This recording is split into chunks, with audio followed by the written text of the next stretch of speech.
Good morning, I'm Nashika and this is chale.news. It's June 2nd and there is a lot happening. The Speaker of Parliament is surprised by how the anti-LGBTQ plus bill passed, and that word alone just handed the NPP Minority serious ammunition. 80 schools are shut in Tarkwa after soldiers allegedly beat teachers. And Ghana's World Cup squad is official, with some big surprises. The Speaker of Parliament says he is surprised by how the revised anti-LGBTQ plus bill passed, and he's called a review meeting. That single word, surprised, is everything.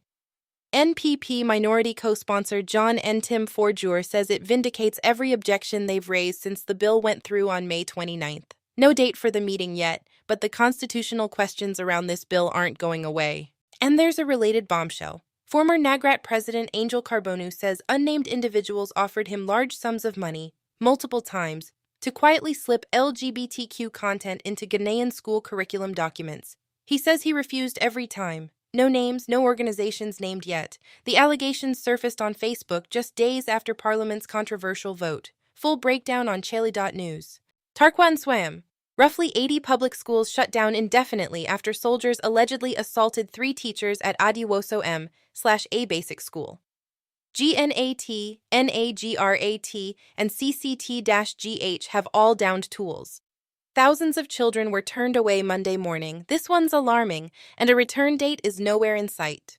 The xenophobia crisis in South Africa is moving fast. Ghana's High Commission there has suspended new evacuee registrations after over 1,500 Ghanaians signed up to come home, more than the system could handle. The pause is temporary, but no reopening date has been given. We're watching this closely.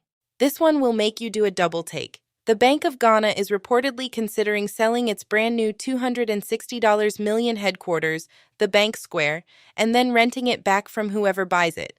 Less than 2 years after it was commissioned, the board is apparently split. Critics say it'll cost the bank far more in the long run. No official confirmation yet, but chale.news has the full story.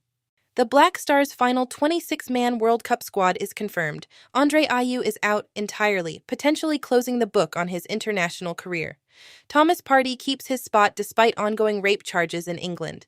Ghana open against Panama on June 17th. Kiraz has made his call. Whether you agree or not, the debate has already started. Good news on the club football front. Chelsea have declared Josh Acheampong untouchable. The 20-year-old Ghanaian defender is in the same conversation as Cole Palmer and Moises Caicedo at Stamford Bridge. Arsenal, Newcastle, Crystal Palace, Bournemouth, all looking. Chelsea aren't moving. Ghana and the UK have signed a formal growth partnership, £215 million in investment deals locked in at the Ghana Investment Summit in London. The agreement runs 2026 to 2028 and covers jobs, trade, infrastructure, and skills. Headline item, a £101 million ship repair facility coming to Takoradi. President Mahama, speaking at Chatham House, gave a rare candid account of what he walked into at ECOWAS. His words, like everybody wanted their pound of flesh. He described how Ghana quietly used inauguration invites and personal visits to all 3 AES breakaway nations to start rebuilding bridges. Subtle diplomacy, but significant.